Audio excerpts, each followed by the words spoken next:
Okay, so you ever write something down, you read it back, and you just think, that, that feels a little off. Well, today we're going to unlock a super simple but really powerful formula. It's like the secret architecture behind literally millions of perfectly clear English sentences. And by the end of this, you're going to have that key. I mean, we've all been there, right? You've got this amazing idea in your head, but when you go to write it down, poof, the words get all tangled up and the meaning gets totally lost. It's so frustrating. But here's the thing. The fix isn't about memorizing a bunch of new, fancy words. Nope. It's about using the words you already know, just in the right order.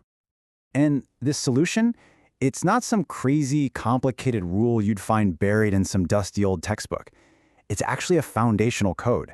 Think of it like a simple, elegant pattern that brings instant power and clarity to everything you write. And here it is, the SVO formula. That's it, subject, verb, object.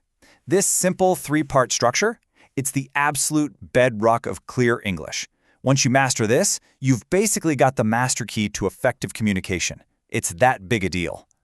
All right, so let's break this formula down and meet our 3 essential building blocks. Seriously, think of them like Legos. They're the pieces you're going to use to build strong, stable sentences every single time. First up, we've got the subject. This is the star of your sentence, the who or the what that's actually doing the action. It's the person, place, or thing your whole sentence is about. You know, like in our example here, the artist. Or it could be the city, the dog. Pretty straightforward, right? Okay, next. Every subject needs to do something, right? That's where our verb comes in. The verb is the engine of the sentence. It's what the subject is actively doing.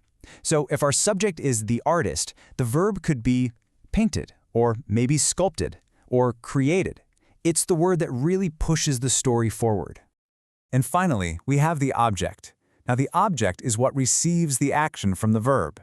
It basically answers the question what or who after that action. So if the artist painted, well, what did they paint? In this case, the mural. See how the object completes the thought? It gives the action a clear destination.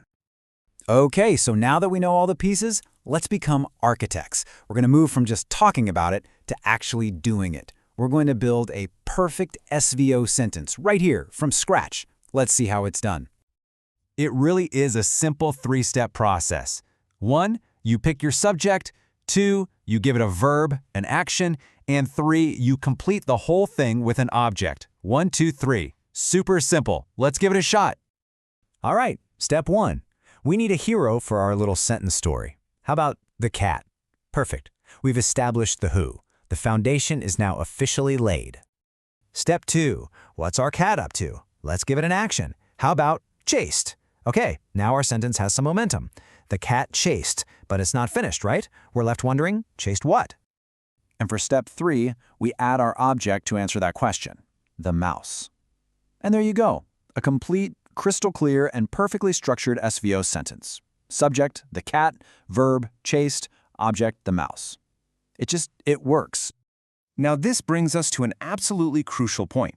In this SVO formula, order is everything. You can have all the right pieces, the perfect subject, verb, and object, but if you put them in the wrong sequence, the meaning just completely falls apart. Just take a look at this. The pizza ate the student. I mean, we have a subject, the pizza, a verb, ate, and an object, the student, but the meaning is totally absurd, right? It's nonsense. And why? Because the order is all mixed up. Now just swap them back into that proper SVO structure. The student ate the pizza, and boom, logic is instantly restored. You see, order isn't just some boring grammar rule, it's what creates meaning in the first place. So, what we've been talking about isn't just a dry grammar lesson. I'm telling you, what you've just learned is a genuine superpower for your writing. Let's dig into why this simple little formula is such a massive game changer.